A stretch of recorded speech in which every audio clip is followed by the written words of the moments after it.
संत को उसके स्वभाव, उसके लक्षणों द्वारा पहचाना जाता है, क्योंकि संत कभी भी अपने आप को स्वतः प्रकट नहीं करते। वे अपने आप को छिपाने का ही प्रयास करते हैं। अतः हमें अपने गुणों के द्वारा ही अपनी बुद्धि कौशल से उन्हें पहचानना पड़ता है। संत ज्ञानी भक्त भगवान की कृपा की मूर्ति होता है, भगवान का स्वरूप होता है और दुखों की स्थिति को भी प्रसन्नतापूर्वक सह लेता है और सदैव प्रसन्न रहता है। संत के मन में कभी भी पाप या वासना नहीं रहती, वो सत्य पर अडिग रहता है। संत समदर्शी होता है और सबका भला सोचने और करने वाला होता है। उसकी बुद्धि कभी भी कामनाओं के चक्कर में नहीं फंसती और वो सदैव प्रसन्न रहने वाला व्यक्ति होता है। संत स्वभाव का नाम होता है। संत संयमी मधुर स्वभाव वाले और पवित्र होते हैं। संत सदैव संग्रह और परिग्रह से बचने की कोशिश करते हैं। किसी वस्तु की प्राप्ति के लिए विशेष प्रयत्न नहीं करते। वे सरल भोजन करके सदैव शांत रहते हैं। उनकी बुद्धि काम, क्रोध, लोभ, मोह और अहंकार से हट करके होती है। भगवान की कृपा से जब संत जीवन में आते हैं तो स्वतः ही सत्संग में रुचि बढ़ जाती, सत्कार्य होने लगते हैं, सत्चिंतन बढ़ जाता है और जीवन में चमक आ जाती है। संत को आत्म तत्व का ज्ञान होता है। वो प्रमाद रहित और गंभीर स्वभाव वाला होता है, धैर्यवान होता है।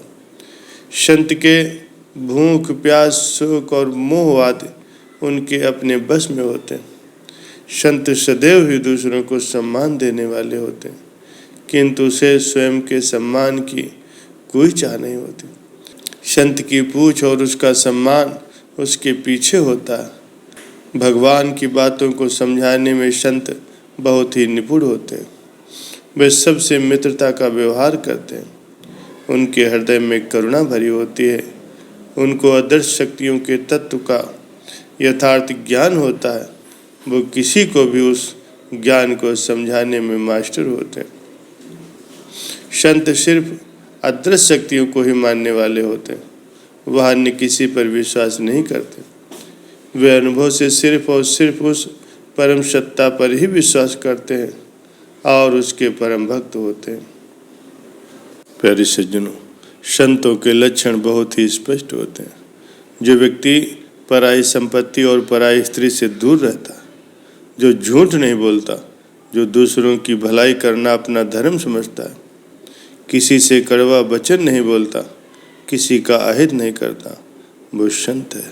संत का सबसे बड़ा गुण है उदासीनता और क्षमाशीलता। उदासीनता का अर्थ चीज़ों से उकताए हुए रहना या अच्छी और बुरी चीज़ों को एक दृष्टि से देखना नहीं, अपितु भोग की प्रवृत्ति के प्रति वैराग्य का होना है।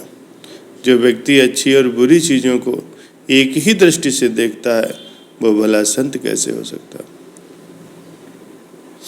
इसी प्रकार क्षमाशीलता का अर्थ दुष्टों को क्षमा करना नहीं, अपितु सज्जनों के प्रति आदर और प्रेम रखते हुए दुष्टों के प्रति उपेक्षा का भाव दर्शाने से। गोस्वामी तुलसीदास जी ने रामचरितमानस में भगवान श्री राम के द्वारा अनेक स्थानों पर संतों के लक्षणों का वर्णन किया गया है। भगवान कहते हैं कि जिन संतों में ये लक्षण होते हैं, मैं उनके बस में होकर के रहता हूँ। सत्य विकार जित अनघ अकामा, अचल अकिंचन सुच सुखधामा, अमित बोध अनीह मित भोगी, सत्य सार कवि कोविद योगी। अर्थात काम, क्रोध, लोभ, मोह, अहंकार और मद मत्सरिन विकारों को जीत करके पाप रहित, कामना रहित, स्थिर बुद्ध, सर्वत्यागी, बाहर भीतर से पवित्र, सुख के धाम, असीम, ज्ञानवान, इच्छा रहित, सत्यनिष्ठ, विद्वान और योगी को ही संत कहा जा सकता है। प्यारे सज्जनों, देवऋषि नारद जी बहुत बड़े संत थे। वे जहाँ चाहे वहाँ जा सकते थे। वे नारायण के भक्त हैं, लेकिन एक बार उनके मन में ये जानने की इच्छा पैदा हुई कि आखिर संत कौन होता। वो भगवान श्री कृष्ण के पास गए और अपनी जिज्ञासा बताई। नारद जी बोले, भगवान मेरी शंका का समाधान करें। श्री कृष्ण ने कहा, नारद जी आप उस फला फला आदमी के पास जाओ, उसकी पत्नी गर्भवती है, उसके घर बच्चा पैदा होने वाला है। जब वो बच्चा पैदा हो तो तुम उस बच्चे से ये सवाल पूछना, वो सब कुछ बता देगा। नारद जी उस व्यक्ति के घर पहुँचे, उससे मिले और बोले, तुम्हारे घर बच्चा पैदा होने वाला है, मैं उससे मिलना चाहता हूँ।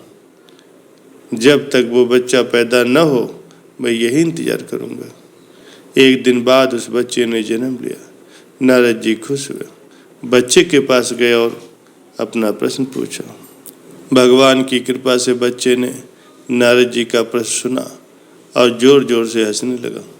ये देख कर नारद जी बड़े हैरान हुए।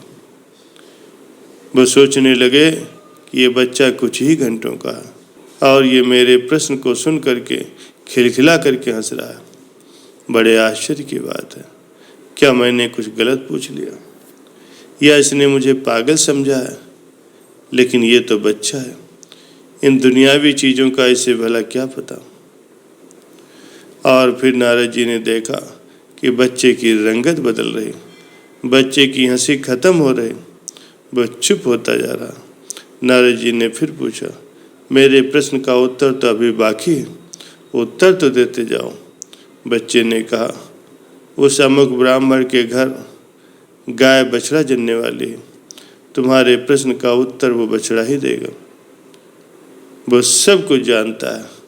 और ये कहते ही उस बच्चे ने प्राण त्याग दी। ये देखकर नारद जी बड़े हैरान हुए कि जब मेरे प्रश्न का उत्तर एक मानव नहीं दे पाया तो एक बछड़ा भला कैसे देगा। नारद जी निराश हो गए, उस ब्राह्मण के घर गए। बछड़े ने जन्म लिया, उसने होश संभाला। नारद जी ने उससे अपना प्रश्न पूछा, संत कैसा होना चाहिए, संतों के लक्षण कौन से होते हैं। बछड़े ने ध्यान से नारद जी का प्रश्न सुना। मनुष्य की आवाज़ में बछड़ा हंस दिया, कहने लगा, नारद जी आपके प्रश्न का उत्तर मैं नहीं दे सकता। आपके प्रश्न का उत्तर इस नगरी के राजा के घर पैदा होने वाला बच्चा ही दे सकता। और ये कहते कहते उस बछड़े ने भी अपने प्राण त्याग दिए। नारद जी को बड़ा ही आश्चर्य हुआ। वो सोचने लगे, कुछ इंसान के बेटे ने मेरे प्रश्न का उत्तर नहीं दिया, ब्राह्मण की गाय के बछड़े ने मेरे प्रश्न का उत्तर नहीं दिया, दोनों ही मेरे प्रश्न का उत्तर देने से पहले ही मर गए। अब भला राजा का पुत्र क्या उत्तर देगा। कहीं वो भी मर गया तो फिर मेरा प्रश्न अधूरा ही रह जाएगा, मैं कभी भी उस प्रश्न का उत्तर नहीं जान पाऊंगा। नारद जी राजा के घर गए। वाकई राजा के घर संतान पैदा होने वाले थे। नारद जी वहीं रुक गए। आखिरकार राजा के यहाँ बेटे ने जन्म लिया।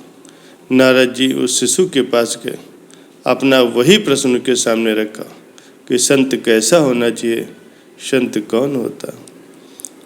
ये प्रश्न राजा भी सुन रहा था, सोच रहा था कि नारद जी के प्रश्न का उत्तर ये भला बच्चा कैसे दे सकता। लेकिन उसने स्वयं देखा, नारद जी का प्रश्न सुनते ही वो बच्चा खिलखिला करके हंस दिया और बच्चे के हंसने के साथ ही उसकी रंगत भी बदलने लगी, आवाज़ धीमी पड़ने लगी, हाथ पांव शिथिल होने लगे। ये देखकर नारद जी डर गए। राजा भी कांप उठा और कहा, मेरा बेटा मर तो नहीं रहा। लेकिन नारद जी ने राजा के बेटे से पूछा, तुम्हारी आवाज़ धीमी हो रही, तुम्हारी हंसी बंद हो रही, लेकिन तुम्हें मेरे प्रश्न का उत्तर अभी देना है। मेरे प्रश्न का उत्तर दिए बिना तुम कैसे जा सकते हो। बच्चे ने कहा, नारद जी संत ऐसा ही होना चाहिए जैसे आप हैं, निर्मल और निश्चल, जिनके दर्शन मात्र से ही देह के छूटते ही मोक्ष मिल जाता है, जिसे देखते ही पाप मिट जाता है, उसकी दुनिया बदल जाती है, नरक से स्वर्ग मिल जाता है, जन्म जन्म के बंधन छूट जाते हैं, दुनिया बदल जाए, नरक से स्वर्ग मिल जाए, बैकुंठ मिल जाए, आपके दर्शन मात्र से ही मैं मृत्यु लोक से स्वर्ग लोक जा रहा हूँ। इससे पहले मैं उस व्यक्ति के यहाँ जन्मा था, वहाँ मैंने आपके दर्शन किए। मैंने प्राण छोड़ दिए, फिर एक बछड़े के रूप में जन्मा, आपके दर्शन किए। वो योनि भी मेरी समाप्त हो गई। फिर राजा के घर में जन्मा। अब आपके दर्शनों से ही मैं इस मृत्यु लोक से सदा सदा के लिए विदा हो रहा हूँ। पिछले जन्मों में आपने मुझे दर्शन दिया था, आपके दर्शनों से ही मुझे मुक्ति मिल गई। नए जन्म लिए और आपके दर्शनों से ही अब मैं मोक्ष को प्राप्त हो रहा हूँ। जन्म मरण के चक्कर से मुक्त हो रहा हूँ। संत ऐसा ही होना चाहिए जैसे कि आप हैं।